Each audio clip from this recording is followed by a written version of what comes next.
Assalamualaikum warahmatullahi wabarakatuh. Selamat pagi dan salam sejahtera bagi kita semua. Saya ucapkan selamat bergabung bagi Bapak dan Ibu dari Dinas Kesehatan Kelompok D beserta pendamping dari Universitas Mitra.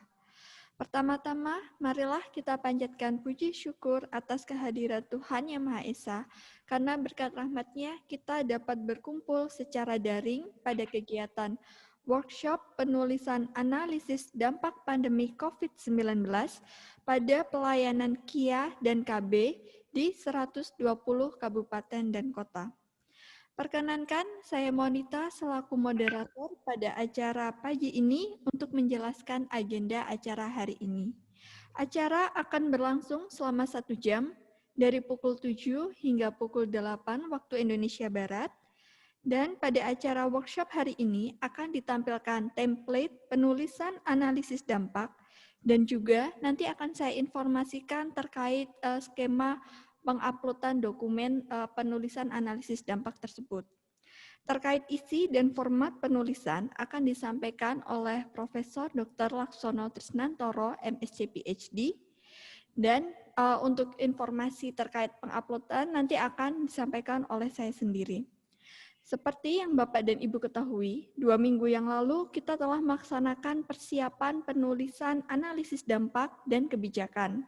Kemudian minggu lalu kita telah melaksanakan penguatan penulisan analisis dampak pandemi COVID-19 pada pelayanan KIA dan KB di 120 kabupaten dan kota.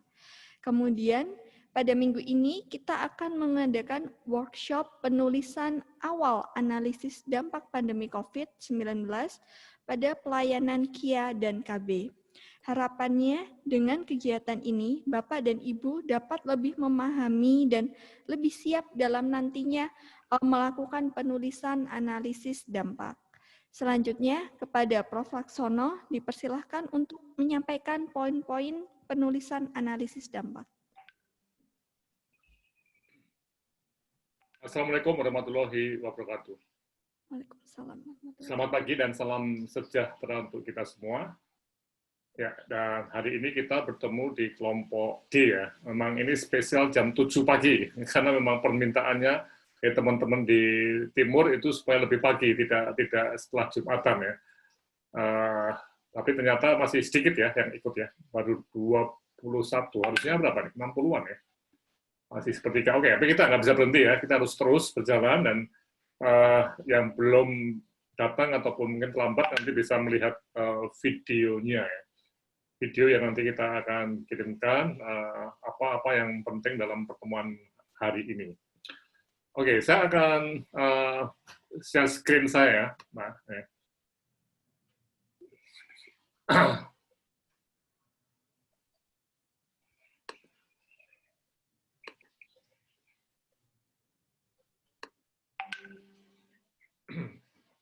Halo, sudah lihat? Iya, sudah terlihat, Prof. Oke. Jadi ini sebuah format ya, atau mungkin ya seperti template yang tidak terlalu kaku, yang sudah dikirim ya Mbak Morita ya ke seluruh teman-teman ya. Sudah, Prof. Dari kemarin sudah saya share di grupnya. Ya, ada yang ini. Ya, jadi kalau kita lihat apa yang ada di sini ya, ini format dokumen analisis dampak pandemi COVID-19 terhadap program-program KIA dan KB ya. Memang GISI kita tidak masukkan karena GISI ada program sendiri.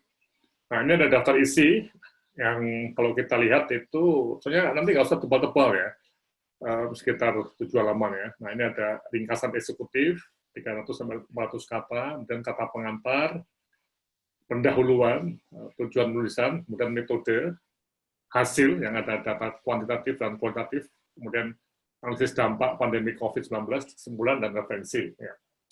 Nah, jadi ini kira-kira daftar isinya ya. Nah, sehingga kalau kita lebih detailkan lagi ya dokumen ini, mari kita coba melihat lebih rinci. Ya, ini seperti kata pengantar ya. Jadi isinya antara lain mengapa menulis dokumen ini.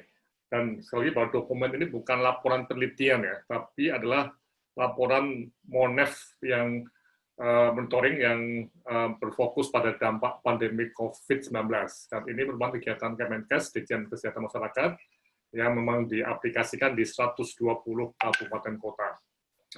Nah, untuk siapa? Nah, ini tulisan itu tidak hanya untuk Kemenkes ya, tapi juga untuk yang sangat penting di daerah. Gubernur, Bupati, Wali Kota, anggota DPRD, Dinas Lintas Sektoral, SMS, LSM, organisasi profesi, dan juga pimpinan informal di masyarakat. Jadi, ya, nah, memang Kemenkes tetap ya harus dilaporkan, tapi ini betul-betul untuk para stakeholders. Jadi mohon dilihat bahwa bahasanya pun juga harus bahasa yang tidak terlalu medik atau kesehatan sekali ya. Nah, apa harapan dari dokumen ini? Tentunya ini untuk dasar analisis kebijakan dan rekomendasi ke berbagai stakeholders. Ya. Nah, ini jadi satu isu kunci ketika kita masuk pada satu titik apa ya awal untuk respon tentang pandemik ini, kita bisa melihat bahwa respon itu harus berbasis pada analisis ya. Jadi kita ingat ya untuk leadership itu analisis berpikir tadi penting dan kemudian ada semacam action-nya. Oke, nah sehingga pendahuluan, kalau kita lihat pendahuluannya itu seperti kita menceritakan ya, storytelling tentang kabupaten kita ya, dan statistik KIA dan KB, dan juga deskripsi mengenai program KIA KB sebelum terjadi pandemi COVID-19. Kemudian yang kedua, kronologi kejadian COVID-19 dari bulan Maret 2020 ke bulan terakhir dengan angka penambahan atau penurunan kasus ya.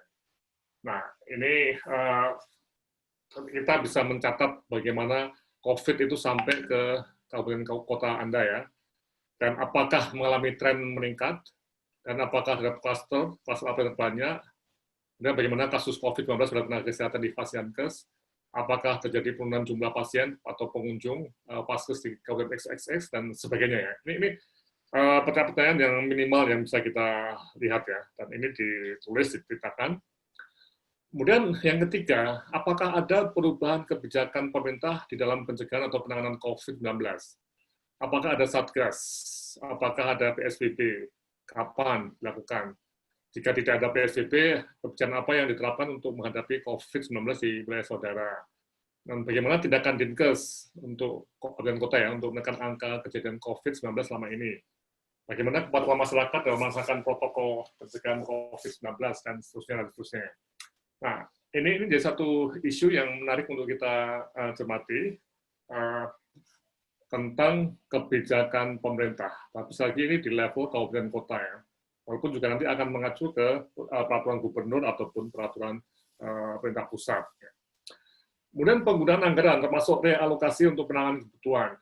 Bagaimana pengaruh COVID-19 terhadap realisasi anggaran program KIA, KB, dan yang telah ditetapkan sebelumnya. Apakah ada perubahan POL, perubahan DAP, apakah ada perubahan dana APBD dari PAD, ya sorry, ini dapat asli ya, daerah. Bagaimana klaim pelayanan COVID, dan bagaimana pemberian JKN dan jam bersal, dan apakah mungkin juga bisa tambah di sini ya, misalnya ya, ini dana masyarakat, bisa nggak nih masuk sana? Dana masyarakat, ini. Nah, kemudian pengelolaan SDM, apakah ada dampak pandemi COVID-19 terhadap SDM kesehatan? Apakah ada kekhawatiran yang sangat di SDM kesehatan di berbagai lembaga pelayanan terhadap COVID-19? Apakah ada kekurangan APD untuk SDM kesehatan di berbagai lembaga pelayanan kesehatan, dan sebagainya ya. Dan plus lain-lain tidak perlu. Jadi kita akan bergulir ya. Jadi nanti juga akan ada beberapa hal yang nanti kita akan tambahkan kalau ada mungkin informasi yang perlu dicari lagi, hasil dari penemuan di berbagai daerah. Ya. Oke ya, jadi ini semacam pendahuluan atau pengantaran. Nanti kita akan masuk ke tujuan. Jadi tujuan monitoring ya. Jadi ini bukan penelitian ya. Jadi melakukan monitoring apakah program-program KIA KB terkena dampak langsung dan tidak langsung pandemi COVID-19. Ya. Kemudian juga berusaha untuk menjawab pertanyaan apakah ada kenaikan kematian ibu dan bayi akibat pandemi COVID yang sudah berjalan 7 bulan ini. Ini sudah cukup lama ya. Nah, dokumen ini akan menjadi dasar untuk analisis kebijakan dan rekomendasi untuk pemulihan atau program mitigasi risiko COVID-19. Kalau ada daerah yang belum atau tidak ada datanya, tapi tidak ada kasusnya, tapi ini tetap perlu ada mitigasi atau pencegahannya. Nah, metodenya ini memang kita mirip dengan penelitian menggunakan mix method dengan desain deduktif sekuensial yang dikenal dengan notasi kuantitatif dan kualitatif ya, qual ya, oleh Morse 2009 ya. Nah, ini memang kuantitatif dulu yang menggunakan data rutin yang dikirimkan ke pusat yaitu data Comdat. Nah, data ini sudah kita lihat dan akan di feedbackkan semuanya. Ya, tapi kalau kita lihat memang data Comdat itu cukup banyak ya, dan itu disajikan dalam bentuk pemetaan, geografis, grafik, time series, dan sebagainya. Namun yang menjadi isu kunci, mungkin tidak semua data itu akan dipakai untuk penulisan ya, karena akan tebal sekali. Sehingga mungkin akan dicari sekitar 5 indikator yang akhir minggu ini kita mulai untuk mencari indikator yang utama. Ya. Kemudian tahapan kualitatif ini dilakukan oleh pelajar kesehatan dan dengan didukung oleh staf untuk menyelidiki alasan perubahan tren dari data kuantitatif tadi dengan melakukan observasi maupun wawancara. Sekali lagi ini yang mengumpulkan data itu bukan perguruan tinggi ya, tapi dari kabupaten dinas kesehatan kabupaten kota. Karena ini merupakan apa yang kita sebut sebagai kemampuan seorang manajer dan pemimpin untuk menggunakan atau menangkap fenomena melalui pengamatan-pengamatan tadi, sehingga menjadi data kualitatif yang sangat penting untuk pengambilan kebijakan. Nanti Ibu Siwi ada ya Bu Melita ya? Iya. Ada ya, Bu Siwi akan menerangkan mengenai penggunaan data kualitatif yang bisa untuk penelitian, tapi juga untuk keperluan manajerial seperti monitoring. Jadi jangan ragu-ragu bahwa, wah kami bukan peneliti, kita nggak bisa mengelola data kualitatif ya. Nah, ini yang keliru. Jadi, para eksekutif, para pimpinan lembaga itu justru harus memahami betul penggunaan data kualitatif. Ini keterampilan yang sangat penting untuk menjadi seorang pemimpin.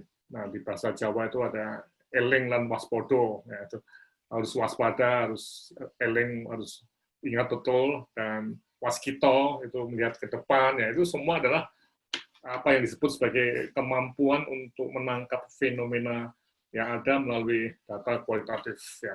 Jadi itu ya. Nah, hasilnya nanti data kuantitatif akan dilihat naik turun data tanpa pola. Nah, dari sinilah mulai akan dianalisis dan ditambah dengan data kualitatif mengenai pemahaman-pemahaman termasuk mekanisme yang terjadi ya.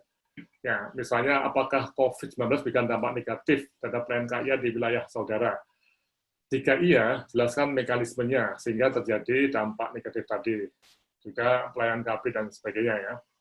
Nah, ini identifikasi mekanisme ini merupakan hasil dari konsensus tim Dinkes dengan para mitra perguruan tinggi. Jadi betul-betul sebuah analisis yang bersama-sama sehingga menghasilkan ya kita itu terkena dampak negatif.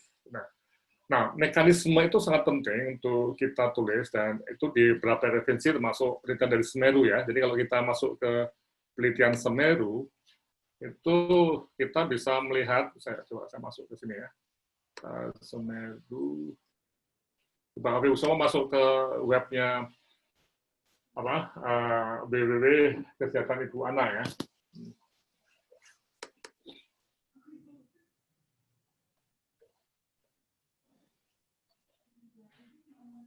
Ya, kita kesehatan Ibu Anak, kita klik, kita cari di Google.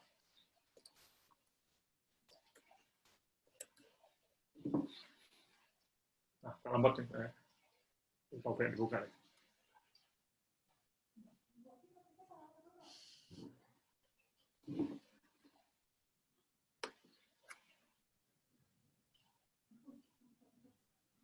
Nah, ini ada.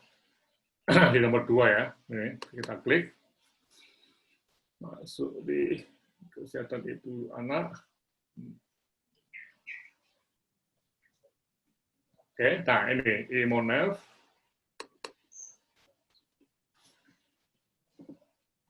Nah, di dalam referensi yang di web ini itu kita bisa membaca berbagai hal, termasuk yang dari Semeru ya. Coba kita lihat dari laporan Semeru tentang mekanisme atau tentang ini studi pandemik COVID di 5 wilayah di Indonesia.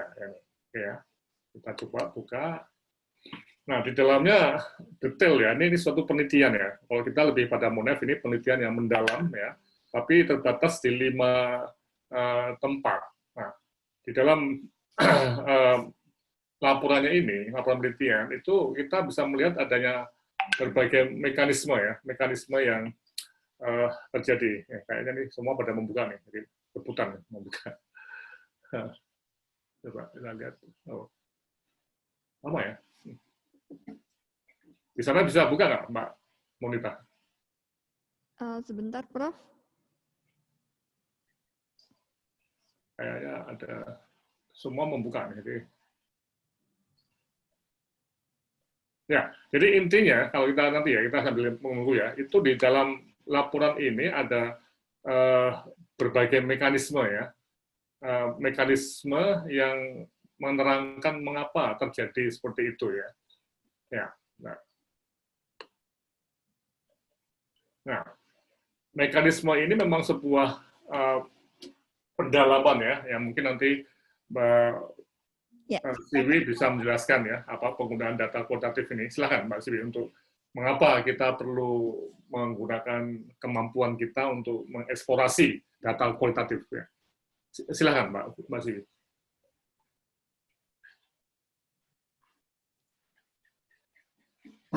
Selamat pagi Bu Siwi.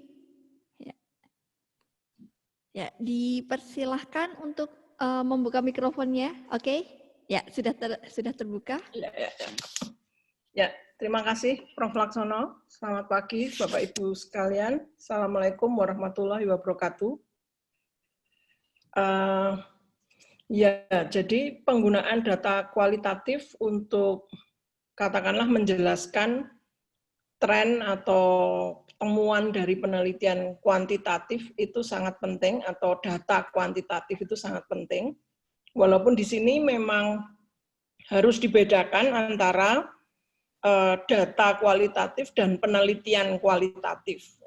Di sini kita, kalau data kualitatif, saya kira Bapak Ibu sekalian sudah punya dan berserakan di mana-mana, misalnya itu adalah hasil rapat atau hasil wawancara dengan seseorang, artinya tidak secara formal begitu, kemudian berita online dan sebagainya, itu adalah data kualitatif. Jadi itu bisa digunakan untuk memberi penjelasan pada temuan analisis data kuantitatif. Jadi sedangkan tadi kalau penelitian kualitatif ya harus mengikuti kaidah dari penelitian kualitatif, di mana harus menetapkan masalah, membuat tujuannya seperti apa, kemudian juga mengikuti metode keabsahan data dan seterusnya. Ya.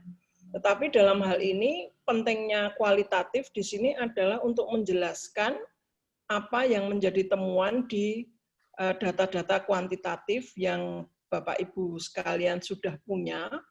Nah, misalnya ada suatu data yang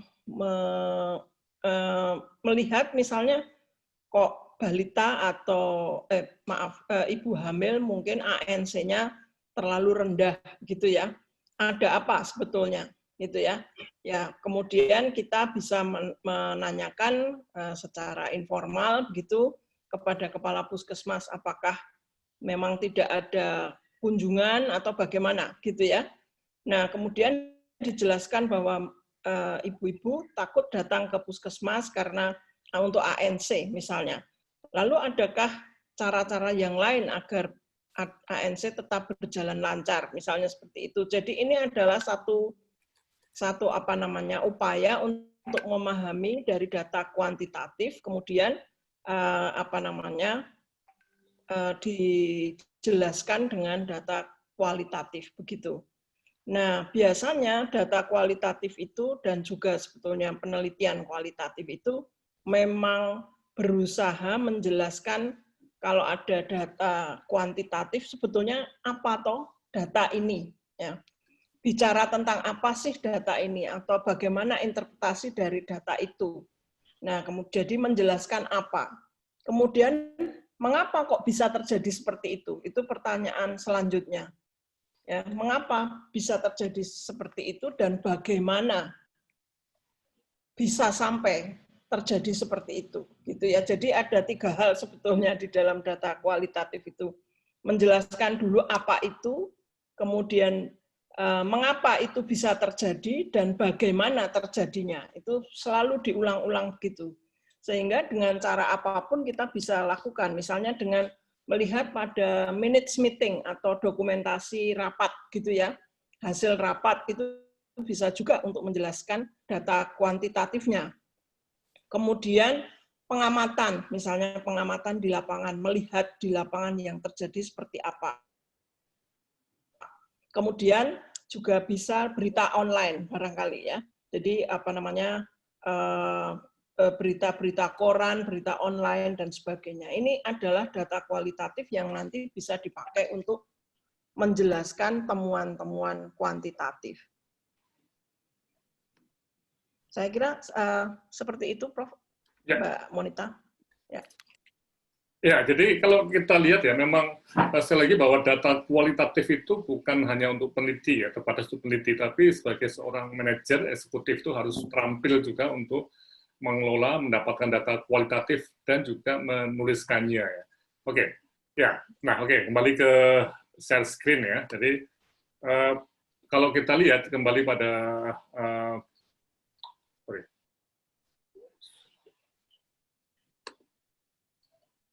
laporan kita ya, template-nya ya.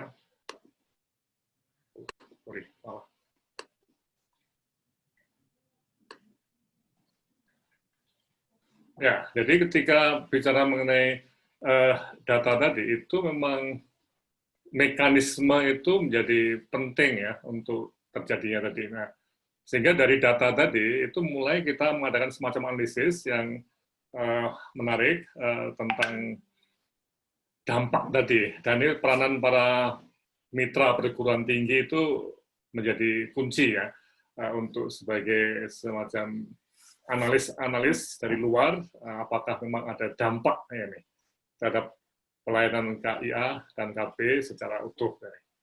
Nah, ini sejauh mana penurunan dampak tadi terhadap indikator-indikator pelayanan KIA dan yang di daerah ya. Nah, ini yang nanti kita masih akan mencari indikator kuncinya ya. Jadi tidak semua 30 indikator tidak ya, tapi kita ada sebagian ya yang akan ditulis ya. Kemudian juga bagaimana COVID-19 berpengaruh terhadap kesehatan, aktivitas preventif, dan sebagainya. Dan juga apa saja risiko yang dihadapi masyarakat ya karena pengaruh COVID-19. Nah, tentunya apa formulasi strateginya. Nah, ini pengalaman-pengalaman di tempat lain, referensi-referensi konseptual ini sangat penting untuk masuk ke bagian di sini. Oke, teman-teman mitra perguruan tinggi ini akan mendampingi apa yang terjadi di berbagai belahan bumi mengenai efek samping pandemi COVID-19.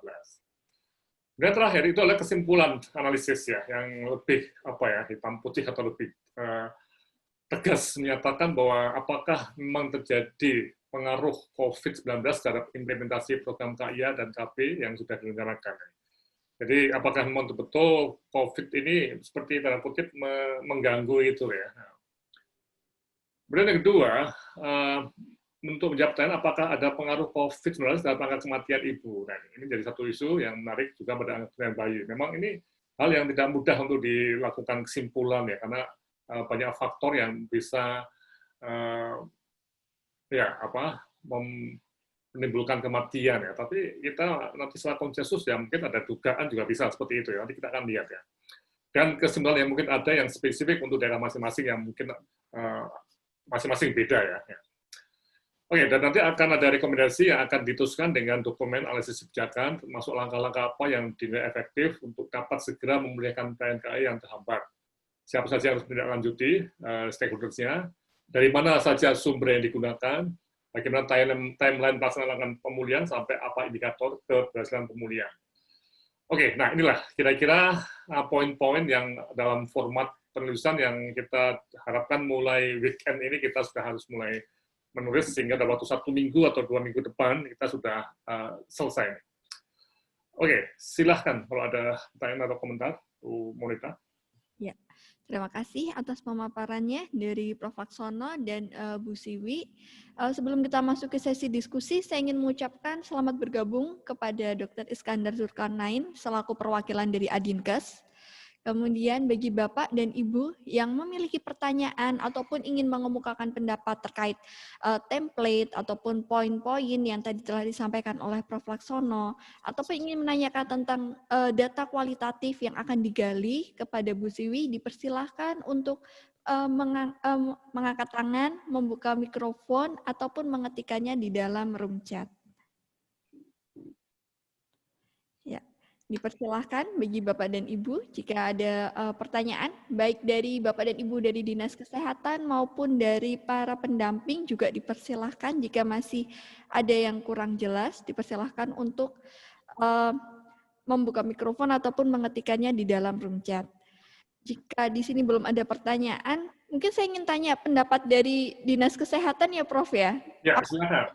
Bisa diikuti atau bagaimana kita dengar komentarnya dari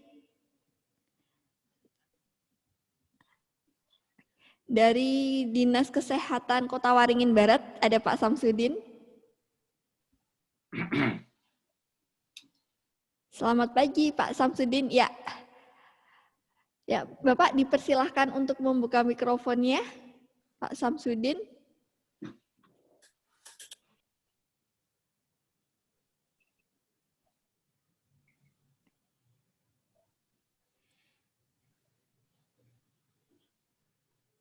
Pak Samsudin dipersilahkan untuk membuka mikrofonnya. Bapak, audionya belum terdengar kita.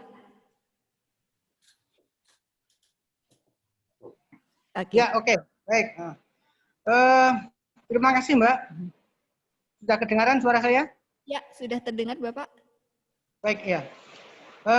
Terima kasih dari Orian Prof. Laksono sama Ibu Siwi. Betul sekali bahwa memang di lapangan akhir-akhir ini memang kita jumpai banyaknya regulasi-regulasi di level desa. Kemudian juga program-program yang ada di desa itu banyak sehingga contoh konkret saja, surat edaran Kemendagri terkait protokol pembukaan posyandu yang di dalamnya juga ada layanan KIA gitu ya, itu tidak serta-merta bisa dilaksanakan sama oleh seluruh kecamatan bahkan desa, karena memang masing-masing desa itu punya karakteristik kasus pandemi yang berbeda. Ada yang sudah hijau, ada yang sudah kuning, bahkan ada yang selama ini masih merah. Sehingga data itu menjadi penghambat. Baru saja kemarin saya ikuti juga Lokmin lintas sektor yang dihadiri oleh Babinsa, Babin Kamtib gitu ya. Itu juga masih terjadi perbedaan yang beragam kaitannya dengan apakah dilaksanakan posyandu ini atau tidak. Kemudian kalau dilaksanakan yang mana saja yang prioritas.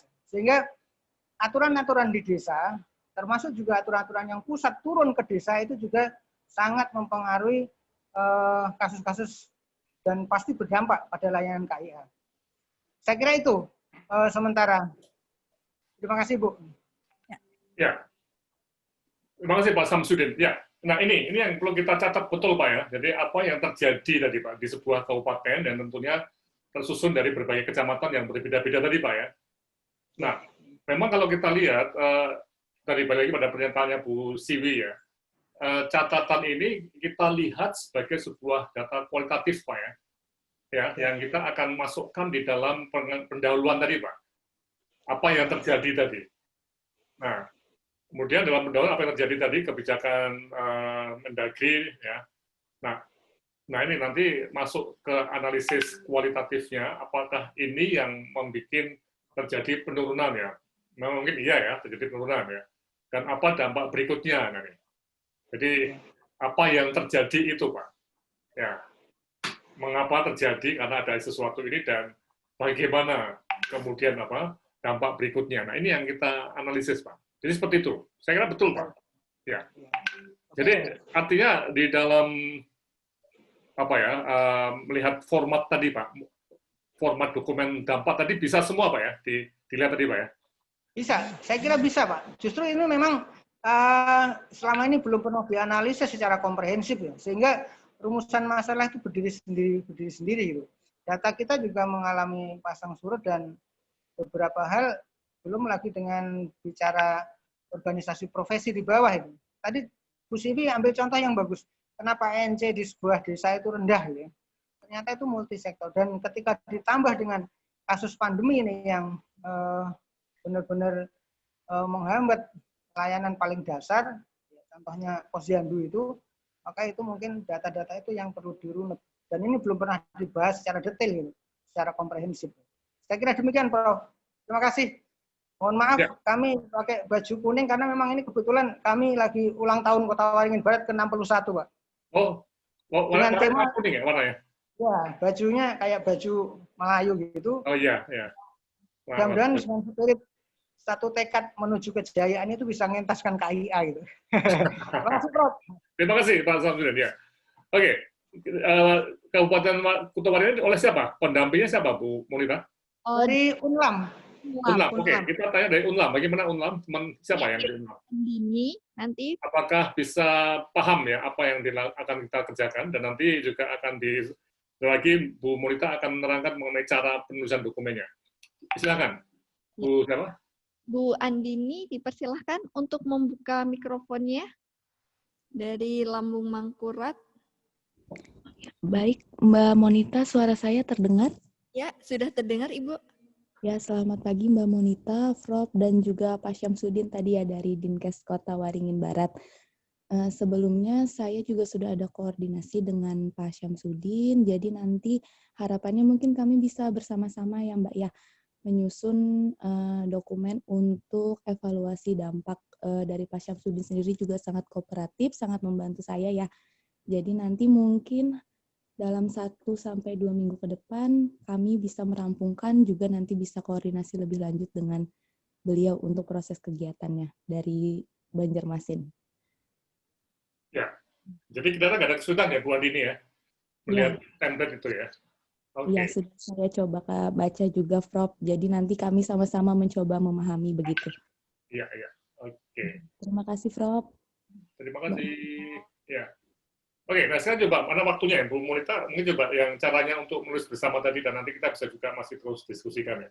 Untuk bagaimana antara Dinas Kesehatan dan misalnya antara Waringin dengan Unlam ya, ini bisa kerjasama. Silakan, Mbak Monita. Ya, terima kasih, Prof.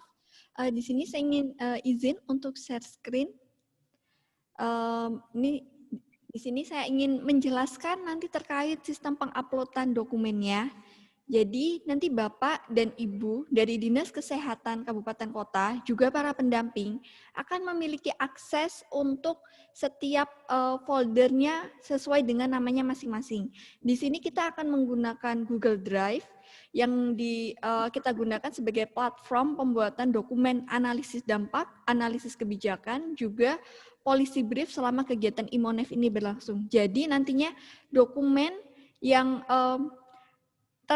yang Bapak dan Ibu kerjakan itu sebelum disubmit finalnya ke dalam website Kesehatan Ibu Anak, nanti akan disubmit ke dalam setiap folder yang ada di Google Drive ini. Nah, nanti saya ingin minta tolong pendamping juga untuk mengkoordinasikan dengan pihak Dinas Kesehatan Kabupaten Kota, siapakah yang akan bertanggung jawab menjadi pengelola folder di Google Drive ini. Nah, di sini ada 120 folder yang berisi nama kabupaten kota masing-masing, sehingga nanti Bapak dan Ibu dari tiap kabupaten kota hanya dapat mengakses wilayahnya masing-masing. Jadi tidak dapat membuka untuk folder yang lain. Jadinya misalkan pendamping dari seperti di Kota Waringin Barat, mungkin yang punya akses hanya Bu Andini dan Pak Samsudin. Tapi Pak Samsudin tidak bisa melihat dari Kota Waringin Timur ataupun misalkan wilayah lain seperti Bantul ataupun PD yang ada di Aceh. Nah, nantinya di dalam folder tersebut sudah ada beberapa template dokumen yang di sini bisa dilihat ada format penulisan analisis dampak COVID-19 yang sudah saya share juga di dalam grup. Kemudian ada langkah panduan penulisan analisis. Ini yang telah kita lakukan minggu lalu. Nah, nantinya setiap pendamping ataupun dinas kesehatan yang mengupload dokumen itu harap menyertakan tanggalnya. Misalkan sekarang tanggal 2, nanti contoh dokumennya seperti ini, ada tulisan analisis dampak, terus kemudian diberi tanggal, baru di-upload di dalam foldernya. Nah, nanti bagi Bapak dan Ibu yang ingin merevisi ataupun menambahkan, harap mengupload dokumen yang baru, jangan menghapus dokumen yang lama. Tujuannya jika misalkan kita menemui kendala ataupun ada masalah, kita bisa merunut dari dokumen yang sudah di-upload sebelumnya. Nah, jadi nggak apa-apa, nanti satu folder itu ada banyak dokumen, tidak masalah, asalkan jelas ada tanggalnya, sehingga kita bisa tahu mana yang draft pertama, hingga nanti dokumen itu menjadi final. Jadi misalkan, saya kan sudah membagikan template-nya, kemudian tadi juga Prof sudah menjelaskan sekilas tentang poin-poinnya seperti apa. Nah, mungkin Bapak dan Ibu dari Dinas Kesehatan ingin mulai menulis, dipersilahkan sudah mulai merancang mana data kuantitatifnya atau menulis pendahuluannya dulu seperti apa, nanti bisa di-upload di dalam Google Drive ini, dan pendamping mungkin nanti bisa mengkoreksi atau ingin menambahkan juga. Nanti pendamping setelah hasil revisian atau tambahan atau koreksi tersebut bisa di-upload kembali di dalam folder dengan menggunakan disertai tanggal ataupun nanti ada kodenya, misalkan draft 1, draft 2, draft 3, dan seterusnya. Jadi kalau misalkan ada kesulitan, kita bisa memfollow up, dan misalkan ada masalah, kita bisa membantu untuk menyelesaikannya bersama-sama. Selanjutnya, karena kita menggunakan Google Drive, jadi harapannya untuk alamat email yang didaftarkan adalah berafiliasi menggunakan Gmail. Karena jika menggunakan Yahoo Mail, kita agak kesulitan untuk mengkoneksikan dengan Google Drive. Jadi yang baik dari pendamping ataupun dari dinas kesehatan itu harap menggunakan email yang berakhiran dengan Gmail atau berafiliasi dengan Gmail. Nanti jika sudah alamat emailnya disetorkan kepada saya, nanti Bapak dan Ibu akan mendapatkan invitation mail seperti yang ada di layar. Nanti mohon jika sudah mendapatkan invitation mail, silahkan diklik agar dapat mengakses foldernya. Ya, seperti itu langkah-langkahnya. Nanti saya mungkin akan minta bantuan pendamping untuk mulai mengkoordinasikan dengan Dinas Kesehatan Kabupaten Kota masing-masing, siapa yang menjadi pengelola folder di Google Drive ini. Nanti bisa 1 atau 2 perwakilan dari Dinas Kesehatan, atau jika Dinas Kesehatan memiliki alamat emailnya yang berakhiran dengan Gmail, dipersilahkan nanti untuk diinformasikan kepada saya agar dapat segera saya daftarkan atau koneksikan dengan Google Drive tersebut. Ya, sepertinya demikian Prof penjelasan dari saya. Jika ada pertanyaan, dipersilahkan Bapak dan Ibu untuk membuka mikrofonnya ataupun mengetikkannya di dalam room chat. Ya, terima kasih Mbak Monita. Gimana, kira-kira bisa dipahami tidak untuk prosesnya ini dengan teknologi Google Drive ini, supaya terjadi semacam komunikasi atau kerjasama yang baik dan tidak akan ketinggalan dari yang lainnya. Dan nanti hasil akhirnya itu akan dipostingkan ya, atau diupload di website sebagai dokumen yang ada di kabupaten tadi, XX tadi, misalnya Kabupaten Batang atau Kabupaten Bantul, itu nanti bisa diklik dokumen dampak pandemi COVID-19, sehingga semua orang di Indonesia, di dunia ini bisa membacanya. Nah, okay. Silakan, kalau ada komentar atau pertanyaan lagi, Mbak Monita, mungkin bisa diklik atau dibuka, masih ada waktu. Ya, masih ada beberapa menit, dipersilahkan bagi Bapak dan Ibu jika memiliki pertanyaan terkait template, poin-poin di dalam penulisan analisis dampak, ataupun terkait data kualitatif yang ingin digali, atau misalkan tadi terkait penguploadan dokumen, dipersilahkan untuk membuka mikrofonnya ataupun mengetikkannya di dalam room chat. Di sini mungkin jika belum ada pertanyaan, saya ingin tanya pendapat dari Dinas Kesehatan dulu ya, Prof ya. Apakah mereka, kira-kira sistemnya bagaimana nih? Apakah mudah atau tidak? Saya ingin tanya pendapat dari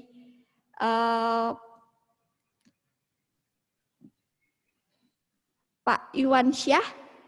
Ya, ini sudah sudah standby dalam depan kamera. Ya, Pak. Tadi keawalan saya, Mbak Monita, karena di sini baru jam 7. Oh. Tadi ngikutin dari awal tuh di mobil, dari panggil-panggil sama Pak Irwan di grup kan, suruh ngikutin. Jadi ini saya udah sampai di kantor. Jadi gini Bu, Pak Prof ya, jadi tadi bicara masalah data kualitatif. Kalau kuantitatif sih nggak masalah ya. Cuman saya lihat di data kami pun ada yang harus kami rubah. Saya lihat karena rupanya yang data yang diinput sama tim saya ini kan data kumulasi setiap bulan. Jadi kelihatannya tuh grafiknya tuh naik terus gitu. Padahal kan kalau maunya kan bulan ini dapatnya berapa, bulan satunya lagi dapatnya berapa. Jadi kan kelihatan nih fluktuasinya. Tapi kalau ini kelihatannya grafiknya naik gitu. Karena kita menggunakan data PWS. Mungkin nanti akan kami rubah data itu untuk yang kuanti. Tapi kalau untuk yang kualitatif, tadi Bu Siwi yang menyampaikan ya. Mungkin pertanyaan dari saya, bagaimana cara kita untuk melakukan sebuah validasi informasi yang kita dapatkan itu, apakah benar seperti yang disampaikan atau mungkin ada yang disembunyikan gitu. Nah ini kan artinya apakah langsung kita ambil saja data itu. Nah tadi kalau Prof.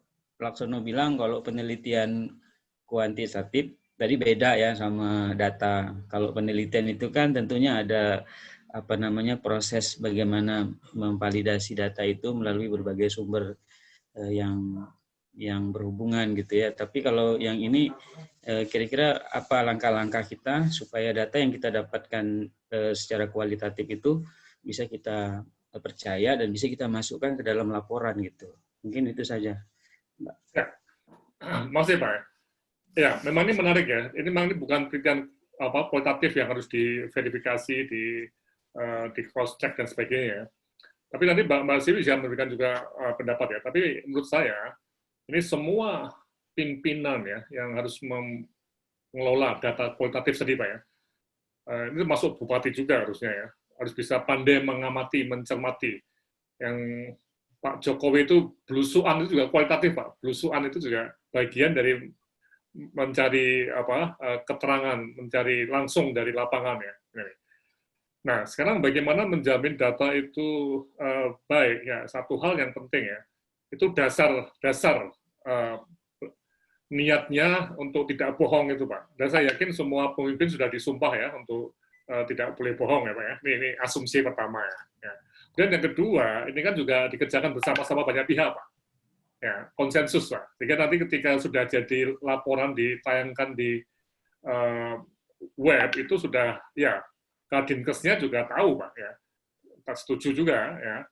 Nah, kemudian juga perguruan tinggi mitra juga sepakat seperti ini. Jadi ada konsensus dari berbagai pihak untuk ya ini loh mekanisme yang terjadi misalnya dari pengamatan kualitatif kita. Seperti itu Pak. Jadi, tidak sendirian Pak, tidak ada satu. Masa semua akan berbohong Pak? Kan enggak lah. Nah, kalau satu orang berbohong bisa, tapi kalau sampai 4-5 orang yang terkait dengan laporan ini berbohong semua kan mesti ya enggak lah. Nah, Oke, saya kira ini. Mungkin Bu Siwi silahkan ada komentar mengenai masalah ini. Terima kasih Prof. Laksono. Iwan, ya terima kasih pertanyaannya. Memang tadi yang pertama sebetulnya kualitatif itu juga satu mencari variasi tentu saja, variasi.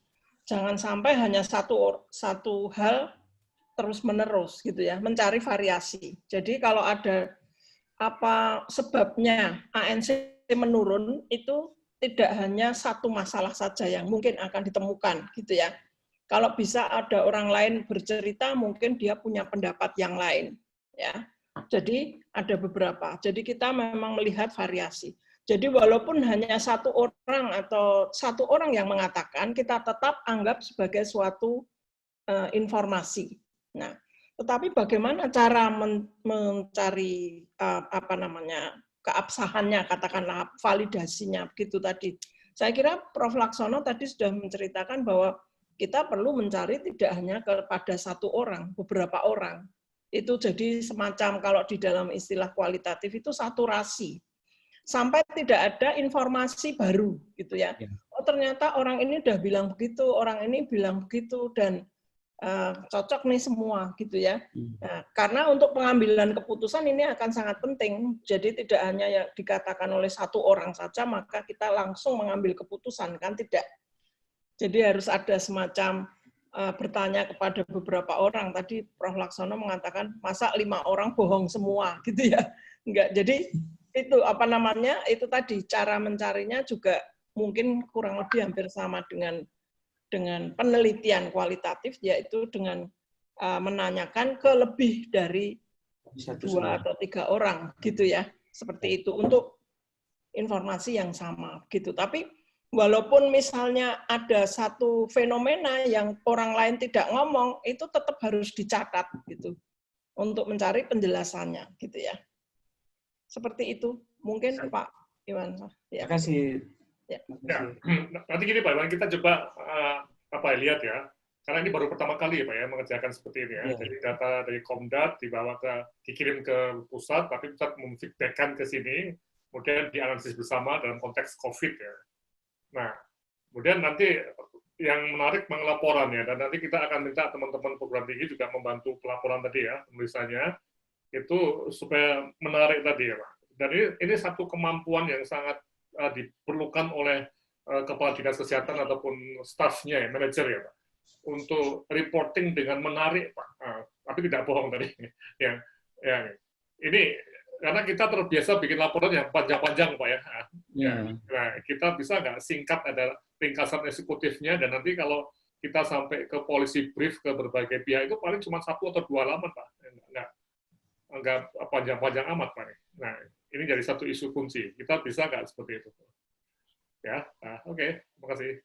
Siap. Terima kasih, Prof. Ya. Terima kasih atas komentarnya dari Pak Iwan Syah, juga dari tanggapannya dari Bu Siwi. Prof, ini mohon maaf karena waktunya kita sudah mepet, karena lagi kita akan harus berganti ke kelompok selanjutnya. Ya. Ya, ini saya ingin menutup acara hari ini. Tapi sebelum saya menutup acara hari ini, saya ingin mengucapkan terima kasih telah bergabung bersama kita, yaitu ada Dr. Iskandar Zulkarnain MSc selaku perwakilan dari Adinkes, dan juga Dr. Anda Retna Siwi Padmawati MA dari Fakultas Kedokteran Kesehatan Masyarakat dan Keperawatan Universitas Gadjah Mada yang telah bersedia meluangkan waktunya untuk menghadiri kegiatan pada pagi hari ini. Nah, demikian kegiatan acara. Ya, sebentar, Bu Monita. Jadi untuk Pak Iskandar, selamat pagi Pak Iskandar. Oke. Pak Iskandar, selamat pagi. Dipersilahkan untuk membuka mikrofonnya. Ini sebentar saya bukakan dulu. Ya, Pak Iskandar dari Adinkes. Minggu depan kita akan mulai diskusi-diskusi juga ya. Minggu depan 2 minggu lagi ya, tentang bagaimana pembacaan data tadi ya, atau pembacaan atau analisis atau penafsiran tadi. Dan ini satu kemampuan leadership yang menarik nih. Mungkin ada komentar Pak Iskandar. Pak Iskandar, dipersilahkan untuk membuka mikrofonnya. Belum, Prof. Oh belum, ya udah, kawan. Ya, jadi nanti kita akan ada waktunya dengan Adinkes untuk membahas ini. Ya, terima kasih. Ya. Terima kasih, Prof. Demikian acara hari ini. Terima kasih atas kehadiran Bapak dan Ibu semuanya. Semoga acara hari ini lebih meningkatkan pemahaman Bapak dan Ibu terkait template penulisan, juga poin-poin yang akan ditulis dalam analisis dampak pandemi COVID-19 pada pelayanan KIA dan KB.